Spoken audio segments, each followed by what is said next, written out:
As Nigerian Football Federation election come actually edging closer, Nigerians are waiting to see what will happen because of a lot of issues that has to do with that election, court injunction, and all that. Welcome here on the show, 360 Sport on Trust TV. I am Adeni Ajishafe. Well, we'll be looking at this particular story to start with. NFF election, Sport Minister to meet NFF presidential candidates. They will be meeting with the that's the Minister of Youth and Sports, Sunday Dare, as they will be fighting for honor. So who will win in this election? But a lot of issues are concerning the election because some Nigerians, the Players Union, filed in the court, that's Federal High Court, where it has been approved that that particular election should not hold. Well, Nigerians are waiting. By the time the minister will be meeting with them on Tuesday, all the presidential elections, rather candidates that will be competing for the presidential election, and also board members, executive board members will be fighting for honors. But the main thing right now is that they have to meet with the minister to discuss about some issues. And this, the way it is right now, is not really going well. Nigerian Football Federation election. Amaju Pinnick is the president and is edging closer to its tenure ending. And right now, September 30th is supposed to be the D-Day when the election will be coming up in Benin City, Edo State. But from the way it is, a particular group actually came up that they will bomb the place, the venue. Another group went to court to file for an injunction stopping the election, which was granted. Another group was saying one of their sons was not well taken care of and all that. So issues here and there concerning this election. Well, the minister just have to talk to the presidential candidate because that's the epitome, you understand, of the whole election, be it executive, be it board or thereabout. But the main thing right now, the presidential candidate, 11 of them will be meeting with Mr. That is Sunday Dare, the Minister of Youth and Sport Development.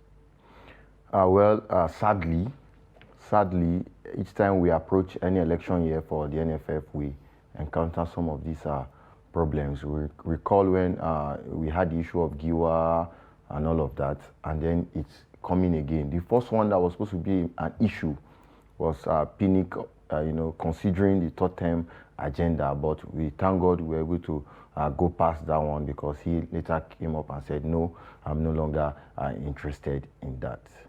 Then we have to now face with issues of elections holding or not. All these are politics.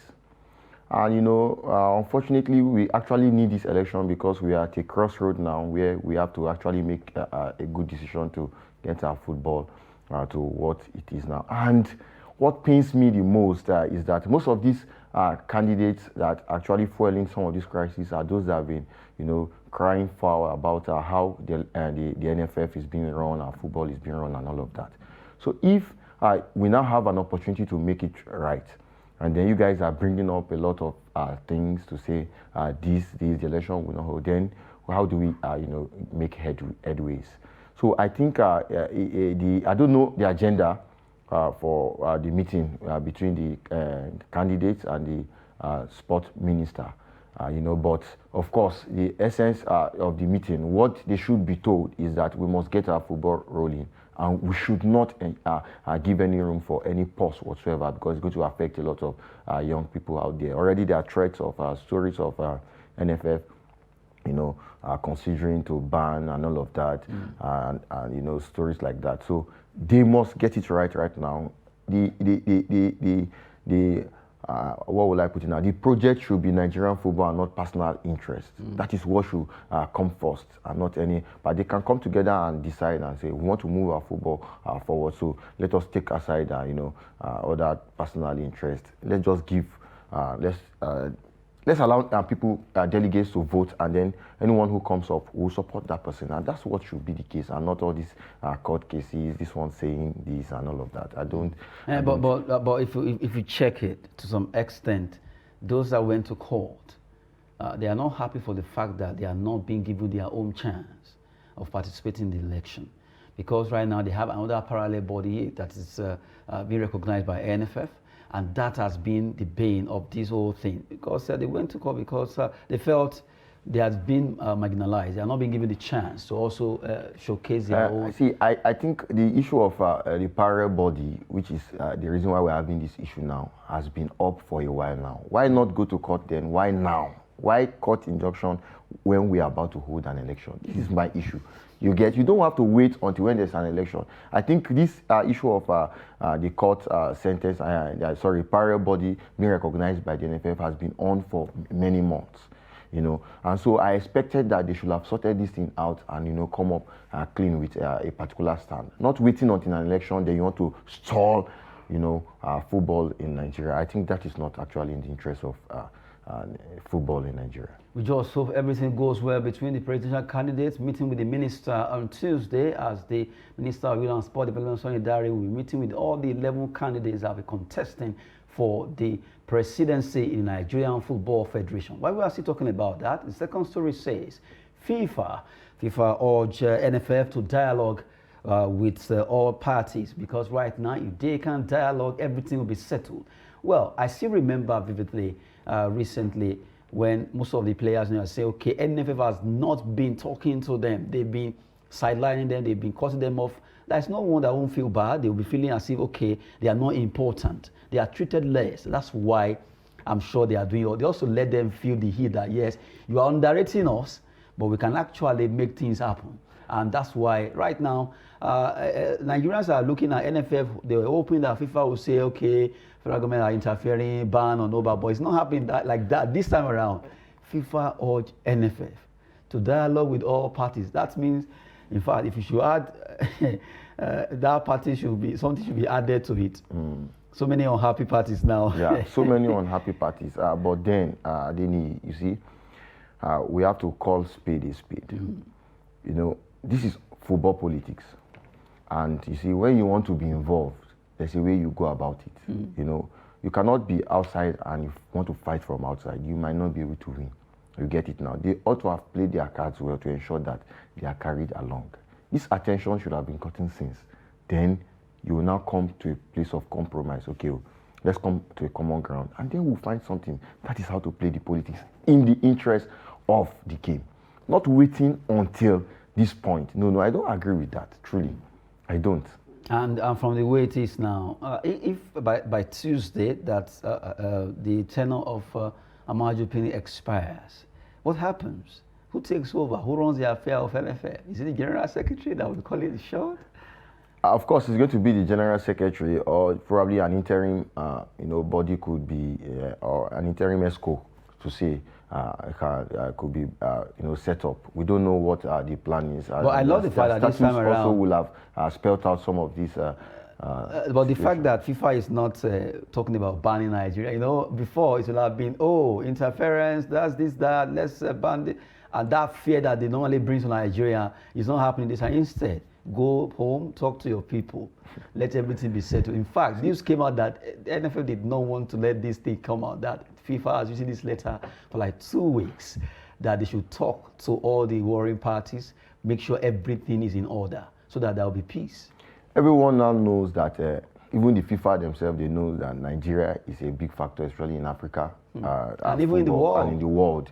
So that's why you see that it's very difficult for them to just call. This is not the first time we've been having court injunctions and all of that, and they've been mute. But they are always very quick to act on other countries. This is also football politics we are talking about now. But then we should not abuse this privilege. We should just try and get it right this time. Let's ensure that once we solve this problem, we don't have another one raising up again when another election year comes up. I remember one of the people that went to court, Barry Bote, saying, well, there's actually a solution to it. All they need is NFF should meet with them, discuss, and if that is not happening, somebody can move a motion. Actually, it's a lot of there will always be a way around it, just how they can solve it. Let's just come to the table. We've been told also, and we know that even when two countries are fighting, well, after killing, destroying millions, they'll still come to the round table and discuss. So let's come to the round table and let's talk it out for the interest of the game. And the problem now is, I just hope that the NFL will deem it fit to, I don't know how they are seeing the players' union, but don't see them as rebels, see them as partners that you can talk with. Then we can actually do something. Well, probably the approach of the faction that felt they have been, sidelined in the past has actually sent a message to the NFF, and that's why they are trying to avoid. Of course, you don't need a prophet to tell you that the faction they've accepted and adopted is the one that's been romancing, the NFF. So there's always an approach to everything, and it also gives us it's an opportunity for us to learn.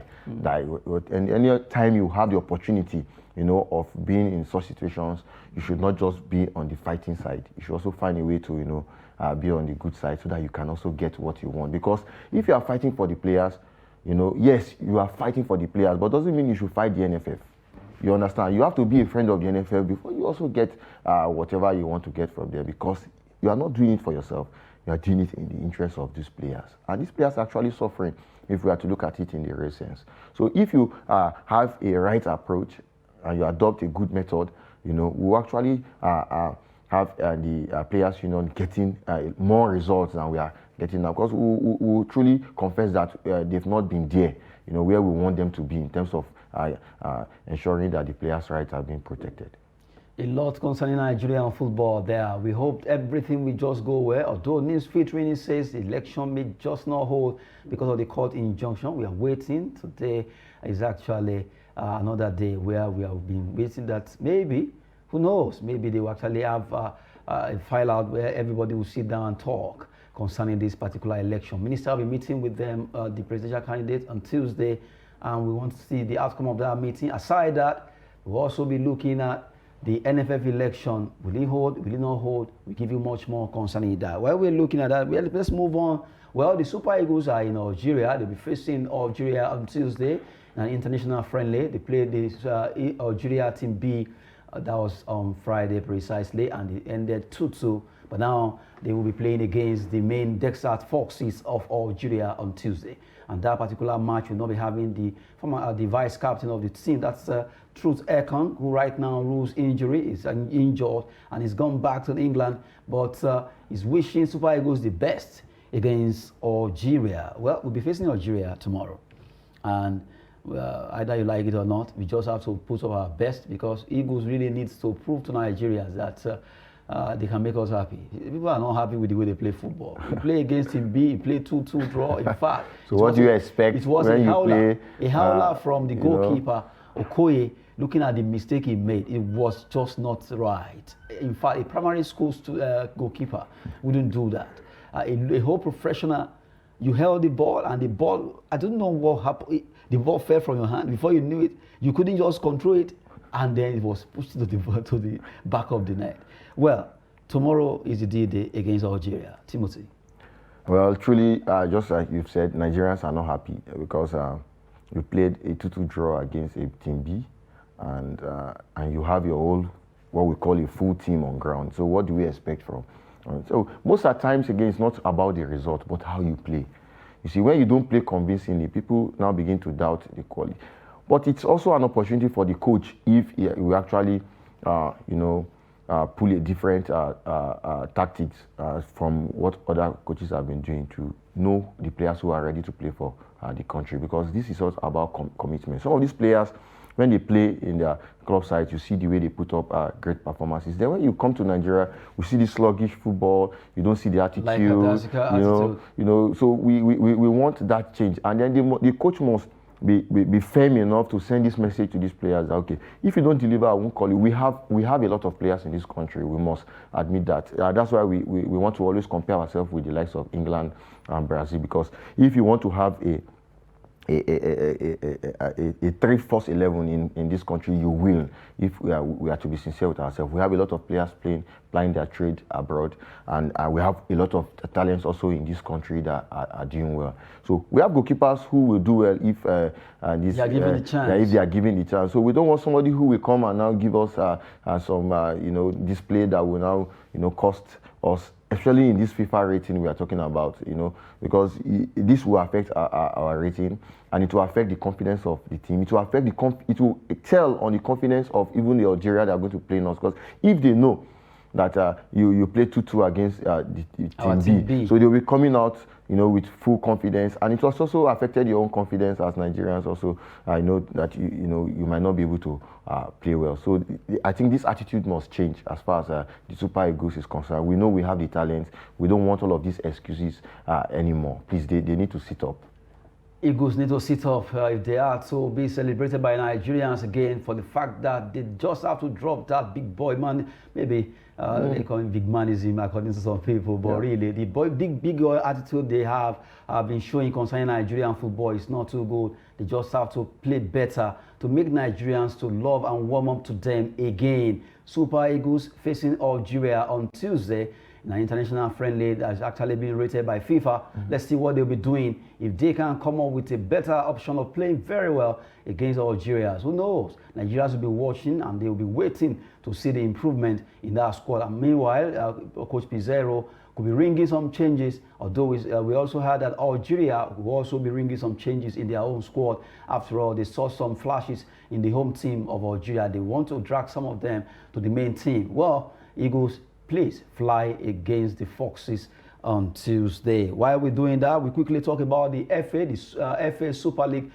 Some matches were played where Arsenal did well, Arsenal women rather. They did well against Tottenham Hotspur. They won 4-0 against Tottenham women. It was a good one in the city of London as they show class while they are fighting for honours there. Good one for Arsenal, 4-0 against Tottenham Hotspur women.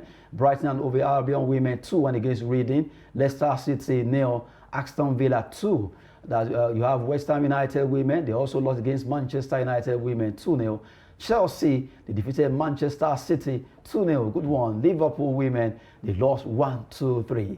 So Everton, although it's a derby, expect that to happen. A tough one. But for Arsenal women, just where the men drop the baton when it comes to the men's Premier League, that's where they picked it up from, and they did well against Tottenham Hotspur in the Battle of London, 4-0. We will actually commend the ladies for putting up their very great outing against their rivals, because when you talk about London derby, especially Arsenal, Tottenham, it's a different ball game. You can feel the hatred. You can feel, between even among the fans. You can feel the jabs. Everyone, anytime you win, you tell them that yes, you own the street and all of that. And then I think it sets us to the mood of what will happen. When the male team play, because of course we are expecting a game, at the weekend when the international break is over. So let's hope this spirit can be transferred to the male team for Arsenal to continue. They are giving us a surprise by topping the league after 7 games. No one expected it actually, despite the signings and all of that. So let's hope something is in this Arsenal team. Like Ian Echo will say, make you cut soup for me. Maybe collected something and, Well, while you're actually talking about Arsenal, I see the Chelsea women defeating Manchester City. I'm sure Chelsea fans will be like, the men should just transfer these results to by the time the league resumes, that okay, they should be able to do well against Man City. And for Everton to beat Liverpool women 1-2-3. Who knows? Maybe the men can also pick up from here. Well, it's usually a different ball game when you talk about men football and women football, because two teams entirely different. Especially when you talk about Everton that defeated Liverpool. Yes, that's a derby game, of course. But of course, it's a different ball game when you come to the male team, because the quality of players are actually different. So the female league in England. Yes, there's usually a reflection of what happens, in the male league when you talk about the likes of Chelsea and all of that. But you cannot really compare. So the Everton cannot expect to, see what the female team doing, reflect on the male team. I don't think so. Well, we just hope that the guys who start up responding. Arsenal really did well against Tottenham in the Battle of London in the Women Super League there. Good one. We just brought to you some of the results. Liverpool, they lost against the Ark-rival ladies, Everton, and Chelsea did well against Manchester City women as they won against them 2-0 there. Now, let's talk about some fixtures that will still be happening at the UEFA Nations League. Let's quickly look at those fixtures where teams will be playing at the UEFA Nations League. Gibraltar, Georgia is a battle of GG teams. North Macedonia against Bulgaria. Estonia will take on San Marino. England, Germany, big one there. Well, the English team right now, I'm sure they've been relegated or thereabouts. So they are fighting for honors. They are going to the World Cup. Can Gareth Southgate turn things around? Really, England with the hypes and everything is not really speaking well. Hungary against Italy, another big match there for the Italians against Hungary. Montenegro against Finland. You have Bosnia-Herzegovina. They'll be taking on Romania in those fixtures. Let's look at those fixtures quickly. Timothy. I think the big one to talk about is the England game, because a lot of talks already in the media. People, in short, the fans are calling for the sack of Southgate. Because they feel they have the team to deliver and not be relegated in the tier of the Nations League. And truly, if we were to say the truth, most of the players play in the country. There's this togetherness, and they have talent, and they are playing in one of the best leagues in the world. So we expect that they should put up a good performance. But then you will not just call for the head of Southgate, because he has shown that over time. We saw what he did in 2018 in the same Nations League, where he got to the quarterfinals or so, and in the Euros Cup we saw what he did also in 20. So I think he's just having his bad time, and I'm happy that he's picking up to say if he's not doing well and he's sure he can no longer handle the team, he's going to quit. I think that's a great spirit from the coach. So let's hope they're just having a bad time and they are able to correct some of these ills, before getting to the World Cup. Already, their fate has been decided in the Nations League. But if they can pull up a surprise, against in this match, then they will be able to tell the world that yes, we actually the team that you used to know. A lot of support comes from the press, the way they boost the image of England's team. You look at, wow, this team, they'll beat anyone at any competition, but it's not always that way. Well, for England, going to the World Cup, Gareth Southgate is facing a lot of issues. And aside that, the hype surrounding English football is just so big that it doesn't even allow the players to perform very well. You look at a country like Germany, Czech Republic, Croatia, France, even though they have stars, Belgium, the attention they are getting is not as big or huge like the way English press promote their own. Yet, it has been since 1966 that they've been so close and they won it that time. Talking about the World Cup, they just have to fight hard this time around. As they are going, Gareth Southgate have a lot in his hands. While we're looking at UEFA Nations League, Hungary will be playing against Italy. Can Hungary defeat Italy in this game? You just don't underrate them. They did well in the last game they played, and they just have to, they can shock Italians, the Azuris as they call them. While we move away from the UEFA Nations League quickly, a match will be coming up in the international friendlies are coming up. A lot of matches have been played even before Monday, but let's look at just a match between Zambia, Chipolopolo versus Mali. The Malians will be hosting the Zambians, although it's not the Malians in Nigeria. What a way to go. There's been a little quiet from silence from the Mali national team. I don't know why, probably because of the crop of players they have. Maybe right they are missing. I remember when they had the likes of Canutes of this world, the Camaras. They were able to make the noise. So we don't know what's happening right now with the team, but I'm aware that most of the players are also playing in their league, and so it also would define the quality of the league in Mali. Zambians are also doing well, and they have also one of the strongest leagues in Africa, especially in terms of publicity and all of that. So it's a good game for the two sides to test their powers. It will be a good one for the two sides to test their power. Quickly, let's run some transfer news. We run through it, starting from MPFL transfer. Christian Madu joins Lobby Stars from Rangers International. Congrats to Christian Madu, who has right now joined Lobby Stars from Rangers International. He will be there to showcase his talent in Makurdi at the Upper Aku Stadium. Congrats to Christian Madu there. Quickly, we move on to talk about Manchester City agrees new contract in principle for Phil Foden in a 6-year deal. Phil Foden has been fantastic for Manchester City, but right now, 6-year deal actually worth about £250,000 per week for the young lad. Good one there. Manchester United targets Everton goalkeeper Jordan Pickford as a replacement for David De Gea. The hair has been with Manchester United. 31-year-old goalkeeper could move, and now they are looking at maybe they should take on Jordan Pickford. Although Newcastle United they are also looking at that particular radar. Everton goalkeeper, fantastic goalkeeper Pickford could be moving. Juventus will move for Antoine Griezmann if Atletico Madrid do not make his move permanent. Well, he actually came on loan from Barcelona, and if you don't make it permanent, Juventus are ready. The Bianconeri are trying. They will do everything possible to get Antoine Griezmann. And the last one on the list has to do with Serbia midfielder Nemanja Matic of AS Roma is on track to trigger automatic contract renewal. He has been with Jose Mourinho from Manchester United to AS Roma. Now he will be happy to stay.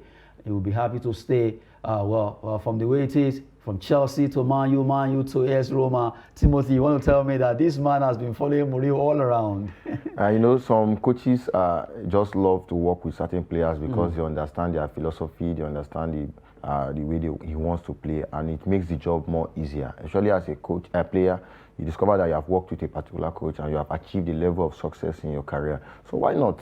Once the opportunity is available, and his playing time at Manchester United was under threat. He asked for more years of a contract extension, and they gave him just 1 year. He said, no, since I have the opportunity of meeting with my manager, let me go and reunite with him. And I think that's what is playing out right now. Good one. Before I will let you go, just look at Algeria, Nigeria. Can you tell us the goal match you are expecting?